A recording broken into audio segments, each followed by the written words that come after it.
the free HTML course that you're about to watch is just a small part of our full front-end web development masterclass.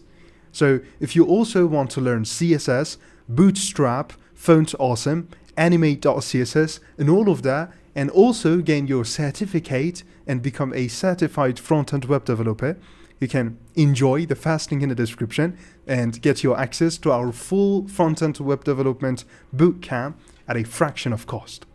Also mentionable that this course is brought up to you by the Takeoff College, the smartest alternative currently available to the traditional education. With all that being said, I'm so excited, so let's get started.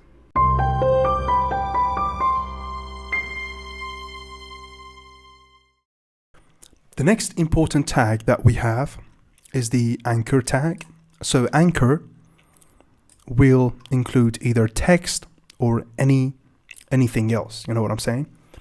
So anchor is all about linking. So in order to type it, we need to use the A tag, which is the first letter of anchor.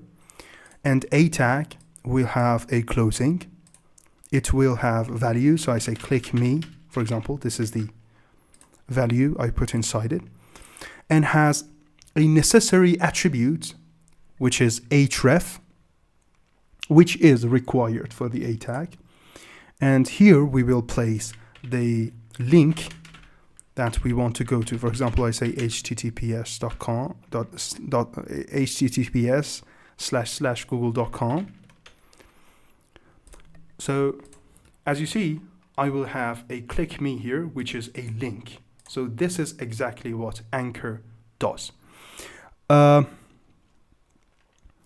We have an additional attribute to this tag, which is target, and can be placed, can be valued with underline blank. So what it will do is that whenever we click on it, it will open the link in a new tab for us. So that's what it does.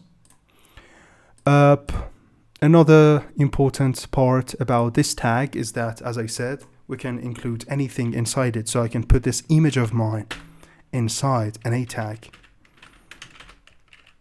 and link this to Google as well. And as you see, what I'll have is an image which will be linked.